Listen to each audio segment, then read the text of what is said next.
You are sitting in a room, perhaps with a handful of strangers, perhaps with colleagues. A simple image appears on a screen, a single line on the left, and 3 comparison lines on the right.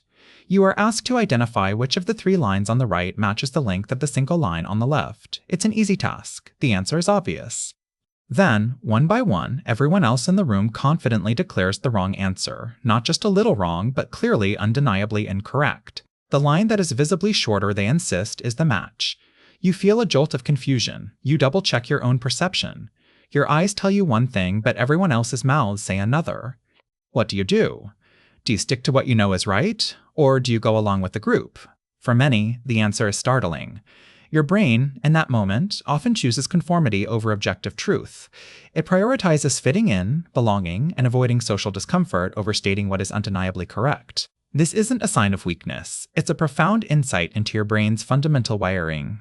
Your mind isn't just an engine for logic and truth-seeking. It's a deeply social organ, constantly evaluating your standing within the group. Decades ago, psychologist Solomon Asch famously demonstrated this phenomenon in his groundbreaking conformity experiments. He presented participants with those exact line judgment tasks. What the real participant didn't know was that everyone else in the room was a confederate, instructed to give the wrong answer on specific trials. The lines were so obviously different that errors should have been virtually impossible. Yet, faced with a unanimous majority giving an incorrect answer, a staggering 75% of participants conformed at least once. They publicly agreed with the wrong answer, even when they knew it was false. 3 out of 4 people, when confronted with a unanimous but incorrect group, bent their perception or their verbal response to match the consensus. This wasn't because they suddenly believed the wrong line was correct, it was because the psychological pressure to conform was immense. Your brain, it turns out, is exquisitely tuned to the social signals around it. It's not just about what you say either, it's about what you actually perceive and what happens inside your head. More recent research using functional magnetic resonance imaging, or fMRI, has shown just how deeply conformity affects your brain.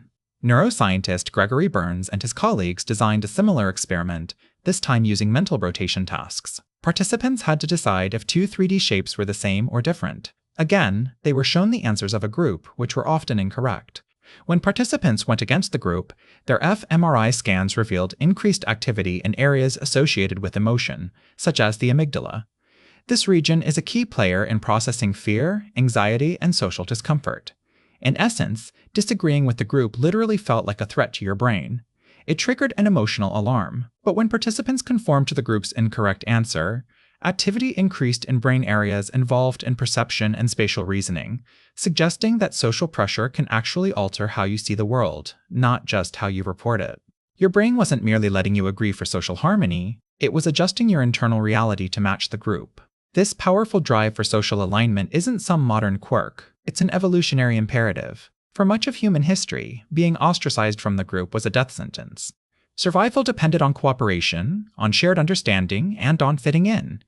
Your ancestors who were too individualistic, too resistant to group norms, might not have fared as well. Their genes, less passed on, illustrate a stark lesson: conformity can literally mean survival. Consider an even earlier experiment by Muzafer Sharif in the 1930s, using something called the autokinetic effect. This is an optical illusion where a stationary point of light in a dark room appears to move. The amount it moves is entirely subjective, with no objective truth. Sharif put individuals in a dark room and asked them to estimate how far the light moved. Their answers varied widely, but when he put them in a room together, their individual estimates quickly converged. A group norm emerged, and even when individuals were later tested alone again, they continued to use the group's estimate. This showed that, in ambiguous situations, your brain actively seeks out and adopts the judgments of others to form its own reality. You don't just conform, you internalize the group's perception.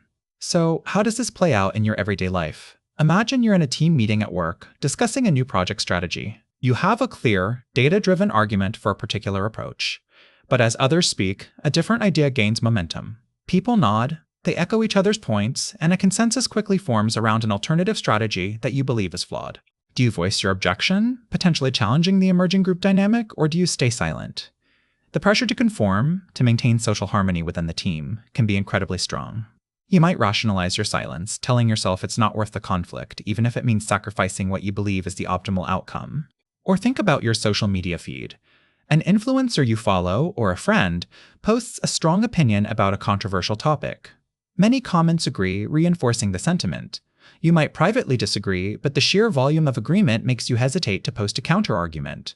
The perceived social cost of disagreement online can be just as potent as in a physical room, if not more so, given the amplified audience. You might scroll past, deciding it's better to avoid the virtual friction.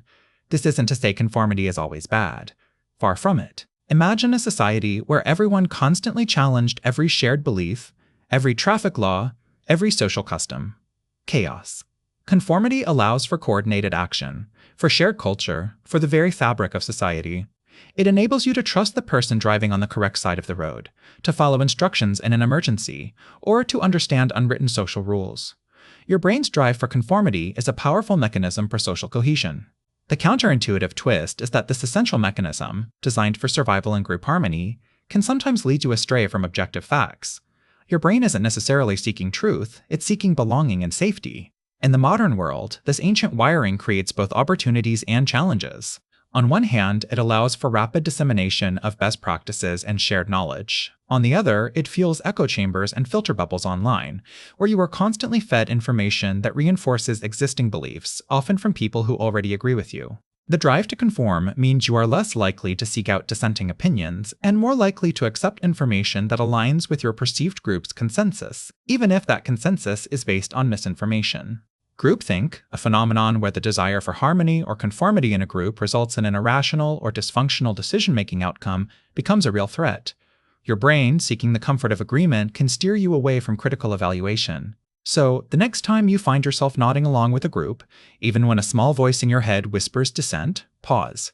Recognize that feeling of unease, that pull towards consensus. Understand that it's not just about being polite, it's your ancient social brain at work, navigating the complex landscape of belonging. You are not simply choosing an answer, you are choosing your place within the tribe, often without even realizing it.